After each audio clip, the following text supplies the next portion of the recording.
आज हम लोग बात कर रहे हैं हिंदी परीक्षा में पासिंग पैकेज की। एक्चुअली पासिंग पैकेज कहना गलत होगा क्योंकि हिंदी जो है वो स्कोरिंग सब्जेक्ट है, पासिंग नहीं।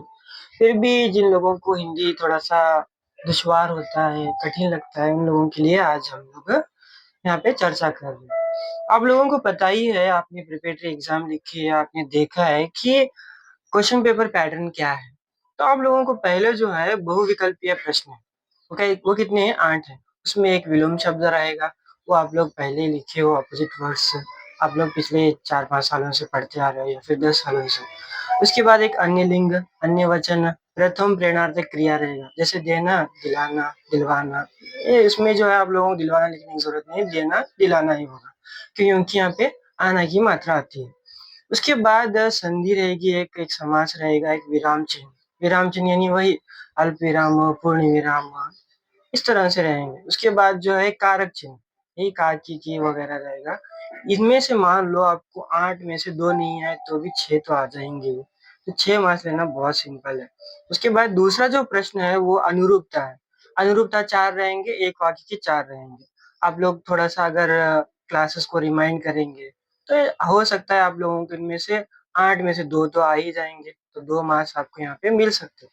उसके बाद ये 3-4 वाक्यों में एक जो प्रश्न है वो कई बार पूछा गया है, मातृभूमि कविता से।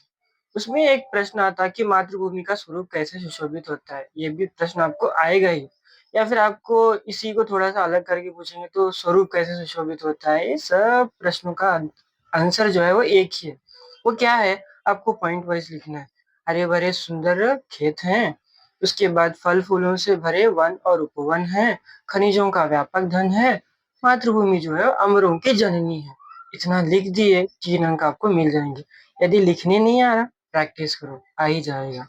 तो मैं आप लोगों को कह रहा था कि हिंदी में पास होना ऐसा है जैसे कि सबसे सरल कार्य।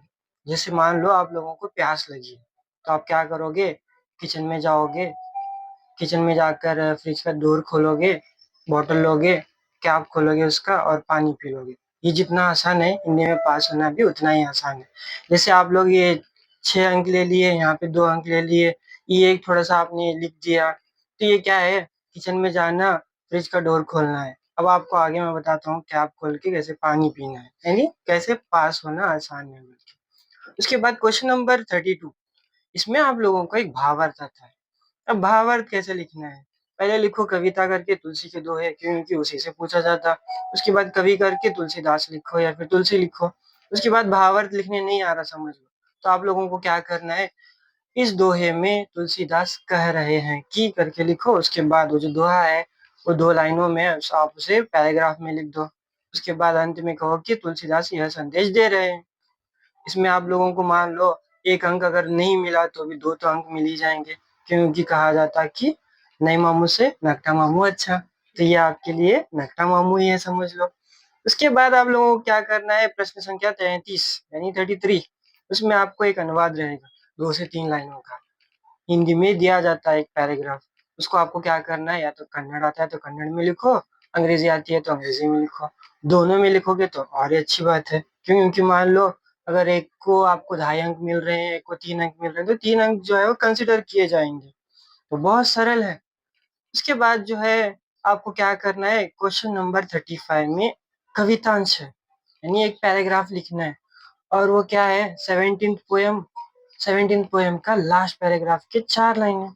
असफलता एक चुनौती है, इसे स्वीकार करो।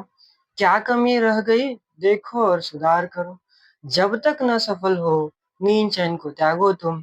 संघर्ष का मैदान छोड़कर मत भागो तुम। इतना लिख दिए 4 अंक मिलते। 4 के 4 अंक यहाँ पे मिल ही जाएँगे।